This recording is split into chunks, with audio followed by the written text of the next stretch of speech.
জয় মা। মা গো, আমার এতদিনের পুজো দেওয়া সার্থক হলো মা, তুমি মুখ তুলে তাকালে। এই শোনো না, বলো বলো। বলছি আমাদের তো কপালটা খুলে গেল গো। আমার তুমি আজকে একটা সোনার গজমুখী বালা কিনে দেবে। সোনার বালা কি? হ্যাঁ সোনার বালা, ডায়মন্ড নেকলেস কিনে দেবো, ফ্ল্যাট বাড়ি সবকিছু হবে, গাড়ি সবকিছু। আমাদের ফুলটা না পুরো পাল্টে যাবে। এতদিন ধরে ওদের পায়ের তলায় পেশাই হয়েছে, এবার ওদের মজা আমি বুঝিয়ে দেবো। একদম ঠিক বলেছো, এতদিন কোনো কথাই বলতে পারতাম না, শুধু ওরা বলতো আর আমরা শুনতাম। যত সব, সেদিন আমার ছেলে দুটো ডিম খেয়েছে বলে কি অপমানটাই না করলো। আরে আমি কিচ্ছু বলিনি, সব মনে রেখেছি। মনে রাখবি। এই দেখো না দূর করে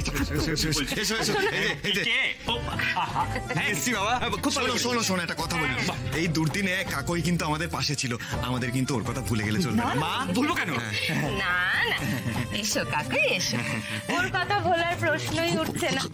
আমি তো বুঝে গেছি ও আমাদের দলের লোক। কি ও আসল কথা, আজ থেকে কিন্তু আমরা চারজন আলাদা, কেমন?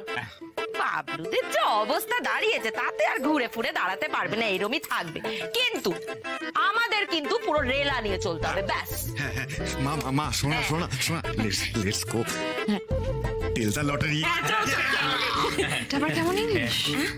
কিছু বললে আচ্ছা এবার ওরা দেখবে চলবে।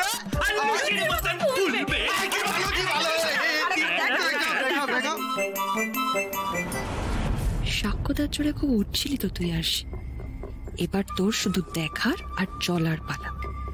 আমার একটা শক্ত কুটির খুব দরকার ছিল, তাই এদের হাত আমি কিছুতেই ছাড়ব না।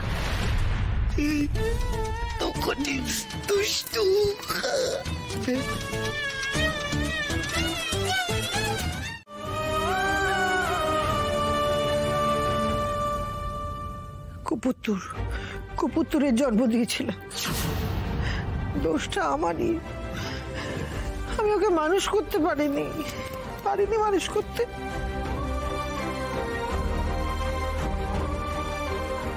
তোমাদের থেকে আমি এটা আশা করিনি মাসি।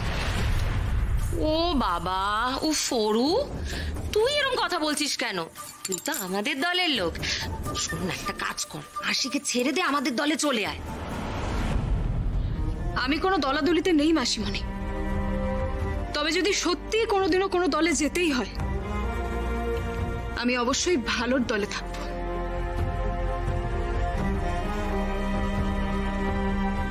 আপনারা আজ যেটা করলেন সেটা মস্ত বড় ভুল করলেন। বজরংবলী আপনাদের এই পাপের শাস্তি দেবেন।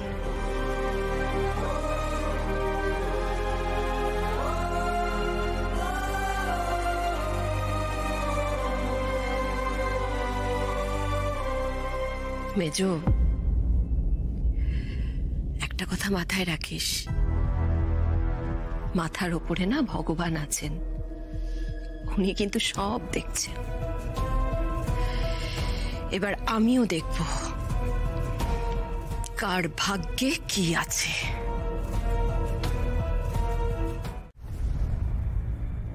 ও মা, হ্যাঁ বড় বড় মুখ করে তো বলে এলে কালকেই বিয়ে হবে, একদিন গ্যাপ দিয়ে বিয়েটা করলে কি সমস্যা হতো?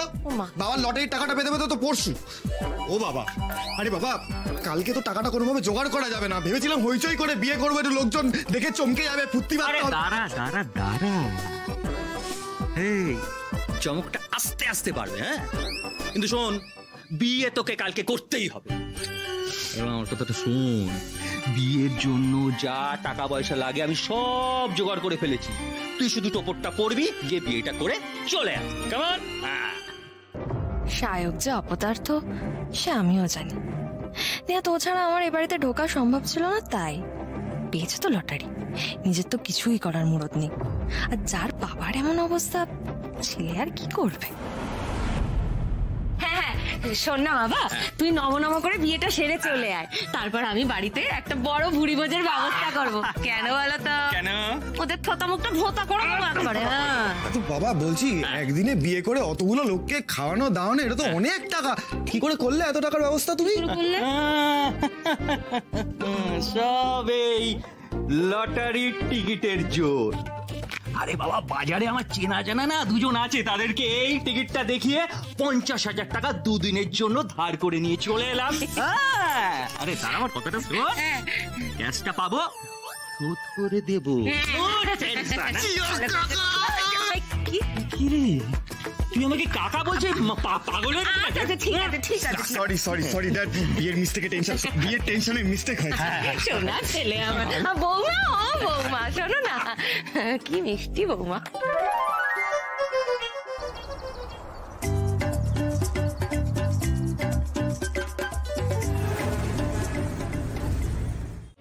সায়ক দাদু ভাইকে তো আমি কম ভালোবাসি না, যা ইচ্ছে তাই করে যাচ্ছে। হঠাৎ করে নিজের বিয়ে ঠিক করে ফেললো, ধুমধাম করে মন্দিরে গিয়ে বিয়ে করে বউ নিয়ে ঘরে এলো। দেখলে না, আমাকে প্রণামটা পর্যন্ত করলো না। একটা কথা জেনে রেখো বড় বৌমা, ক্ষণিকের সুখ না বেশি দিন টেকে না। দেখা যাক না আগে আগে কি হয়। এটা আপনি ঠিকই বলেছেন না, সব কটা হচ্ছে অকৃতজ্ঞ, বুঝলেন তো?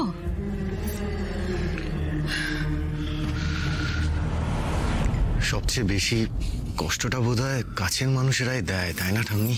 দাদু ভাই, দেখতেই তো পাচ্ছি।